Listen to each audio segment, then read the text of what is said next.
Hi అండి, welcome to శ్రీవారి వెంటే శ్రీమతి ఛానల్. అందరూ ఎలా ఉన్నారు? బాగున్నారా? నేను బాగున్నాను. మీరందరూ కూడా బాగుండాలని ఆ భగవంతుని మనస్ఫూర్తిగా ప్రార్థిస్తున్నాను. సో ఈవినింగ్ ఆఫీస్ నుంచి మేము వచ్చేసామండి. అండ్ పిల్లలు కూడా వచ్చేసారు స్కూల్ నుంచి. స్నాక్స్ కావాలని చెప్పారు. సో దానికోసం అని చెప్పేసి నేను వాళ్ళకి నచ్చినవే చేయాలంట ఈరోజు. అందుకోసం అని చెప్పేసి ఎవరు ఏది అడిగితే అది చేసేస్తున్నాను. ఏమేమి చేశానో చూద్దాం రండి. ఇక్కడ స్వీట్ కార్న్స్ బాయిల్ చేస్తున్నాను. సో మా పాపకి ఇది కావాలంట, స్వీట్ కార్న్ కావాలంటే చేస్తున్నాను.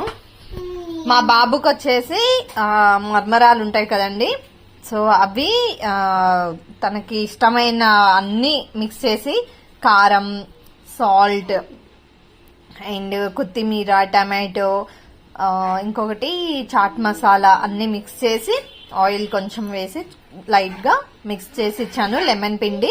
సో తనకి ఇది కావాలని చెప్పేసి తను చెప్పినవన్నీ వేసి చేయమని చెప్పాడు. అవే వేసి చేశాను అనమాట. తను చాలా ఇష్టం, ఇలా ఆనియన్స్ అవన్నీ కూడా వేస్తే చాలా ఇష్టం అనమాట. ఇష్టంగా తింటాడు తను. సో నేను కట్ చేసి పెట్టుకున్నాను జామకాయ, ఉప్పు అను కారం వేసుకున్నాను. నేను తిందామని చెప్పేసి పెట్టుకుంటే వేణుగారు మా పాప ఇద్దరు మొత్తం ఫినిష్ చేసేసారు. నాకు ఇవ్వమంటే కూడా ఇవ్వట్లేదు. చూడండి ఎలా చేస్తుందో.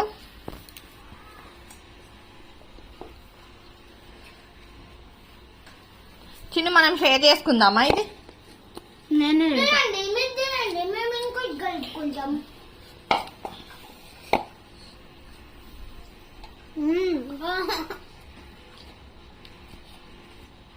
నాకు కూడా చాలా ఇష్టం ఇది.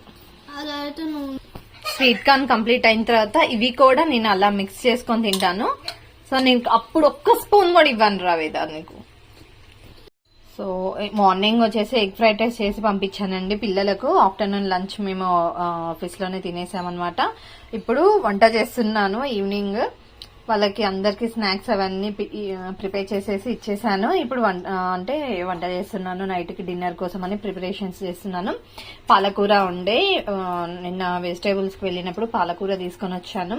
ఆకుకూరలు కాబట్టి తొందరగా ఖరాబ్ అయిపోతాయి కదా, అందుకోసం అని చెప్పేసి ఇప్పుడు పాలకూర చేసేస్తున్నాను. ఇది కొంచెమే క్వాంటిటీ అవుతుంది, సో ఇప్పటి వరకు అయితే సరిపోతుంది కదా అని చెప్పేసి చేసేస్తున్నాను. సో గిన్నె పెట్టేసుకున్నాను. ఇందులోకి పోపు గింజలు, ఆనియన్స్, పచ్చిమిర్చి అవన్నీ వేసేసుకుంటే సరిపోతుంది. ఇప్పుడు పోపులోకి 1 by 1 యాడ్ చేస్తా. ఇప్పుడు నేను పోపులోకి ఆనియన్స్, పోపు గింజలు వేసేసుకున్నాను. పచ్చిమిర్చి, కరివేపాకు కూడా వేసేసుకుంటాను. దాని తర్వాత కొంచెం పసుపు యాడ్ చేసేసుకొని ఆకుకూరను కూడా నూనెలో మగ్గించుకోవాలి. పాలకూర మొత్తం మగ్గిన తర్వాత ఉప్పు, కారం వేసానండి. అందులో ఉన్న వాటర్ అంతా కూడా బయటకు వచ్చేసి బాయిల్డ్ అవుతుందన్నమాట. సో ఇప్పుడు ఇందులో గార్లిక్ వేసుకుంటే చాలా టేస్టీగా ఉంటుంది, చాలా బాగుంటుంది. టమాటా వేస్తే వేణుగారు తినారనమాట. పాలకూర కూడా చాలా తక్కువ తినడం వేణుగారు. సో అందుకోసమనే నేను టమాటా వేయట్లేదు, ఓన్లీ పాలకూర ఒకటి చేస్తున్నాను. ఇందులో నేను ఇప్పుడు గార్లిక్ కూడా దంచి వేసేస్తాను. చాలా అంటే చాలా బాగుంటుంది, నాకు చాలా ఇష్టం పాలకూర కర్రీ. సో నా పాలకూర కర్రీ కంప్లీట్ అయిపోయింది.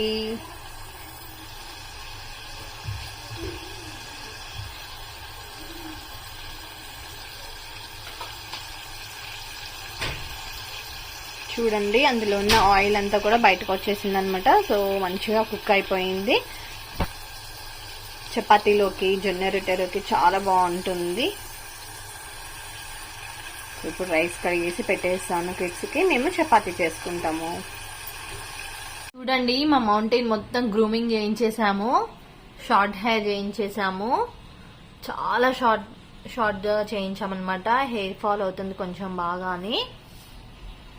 అండ్ ఇంకొకటి, మౌంటీకి రీసెంట్ గా అంటే మా బాబు వాళ్ళు మొన్న వాకింగ్ కోసం తీసుకొని వెళ్లారు. మేము లేకపోతే ఆఫీస్ నుంచి లేట్ అవుతుందని చెప్పేసి వాళ్ళు తీసుకొని వెళ్లారు. జస్ట్ కిందనే పాపం తెలియక చెట్లల్లోకి తీసుకెళ్ళి వెళ్ళారంటండి. ఇక్కడ లోపలికి ఒక సన్న ముళ్ళు లాంటిది కుచ్చుకుంది నెక్ దగ్గర. పాపం ఎలా పెయిన్ భరించాడో తెలియదు, కానీ మార్నింగ్ గ్రూమింగ్ చేయడానికి బాతింగ్ చేయించేటప్పుడు కనిపించింది. సో వాళ్ళు ఏమన్నారంటే కంప్లీట్ గా మొత్తం గ్రూమింగ్ చేసేద్దాము అని చెప్పేసి అని అన్నారు. మొత్తం అది క్లీన్ చేశారు. అందులో కుచ్చుకున్నది కూడా ముళ్ళు కూడా తీశారండి. అసలు 3 days నుంచి మాకు అది కనిపించలే, సరిగా అబ్జర్వ్ చేయలే. మేము కూడా చెట్లలోకి అస్సలు తీసుకొని వెళ్ళకూడదంటండి పెట్స్ ని, వాటికి తెలియక అలా వెళ్తూ ఉంటాయి కదా. సో కనిపించని చిన్న చిన్న ముళ్ళులు, గాజు పెంకులు ఏమన్నా ఉంటే కుచ్చుకుంటాయి. మాకైతే చాలా బాధగా అనిపించింది రియల్ గా. అసలు తెలియక తీసుకొని వెళ్లారు పిల్లలు. ఇంకా మీరెవరైనా మీ ఇంట్లో ఇంకా పెట్స్ ఉన్నట్లయితే అస్సలు చెట్లల్లోకి కానీ రోడ్ సైడ్స్ కానీ ఎక్కడికి తీసుకెళ్ళకండి. మెయిన్ రోడ్డు అట్లా నీట్ గా ఉన్న ప్లేసెస్ లో మాత్రమే పెట్స్ ని తిప్పండి. సో ఏవైనా కూడా మనకంటే పెయిన్ తెలుస్తుంది అండ్ మాట్లాడతాము, ఏది ఉన్నా కూడా చెప్తాము. వీటికి అసలు ఏం తెలియదు కదా, చెప్పడానికి కూడా రాదు కదా. ఎంత పెయిన్ భరించాడో నాకైతే అది చూసిన దగ్గర నుంచి మస్తు బాధ అనిపిస్తుంది. చాలా డల్ అయిపోయాడు మార్నింగ్ నుంచి. కొంచెం అందులో ఉన్నది అదంతా తీసేశారు, పస్ అదంతా తీసేశారనమాట. ఇప్పుడు మళ్ళీ తీసుకెళ్లి మా వారు అంటే హాస్పిటల్కి తీసుకొని వెళ్లారు.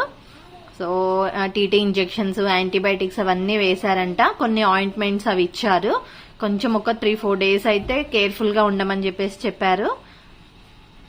సో చూడండి ఎంత డల్ అయిపోయాడో. ఫుల్ యాక్టివ్ గా ఉండేవాడు. ఇప్పుడే ఫుడ్ తిని పడుకున్నాడు, రెస్ట్ తీసుకుంటున్నాడు. ఇంకా మౌంటీ. సో మీ ఇంట్లో ఎవరింట్లో అయినా పెట్స్ ఉన్నట్లయితే మీరు కూడా కొంచెం జాగ్రత్తగా అంటే వాకింగ్ కి తీసుకెళ్ళినప్పుడు కొంచెం అంటే ముళ్ళల్లోకి చెట్లు ఉన్న ప్లేసెస్ లోకి మాత్రం తీసుకెళ్ళకండి. Take care.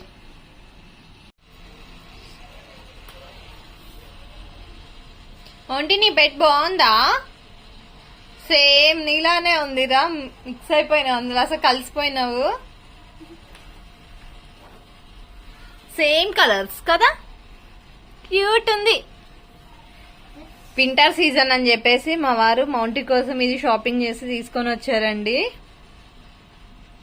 ఎంత స్మూత్ గా ఉందో ఇదైతే,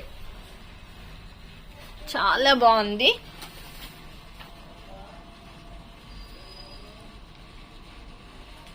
మౌంటీ బాగుందా?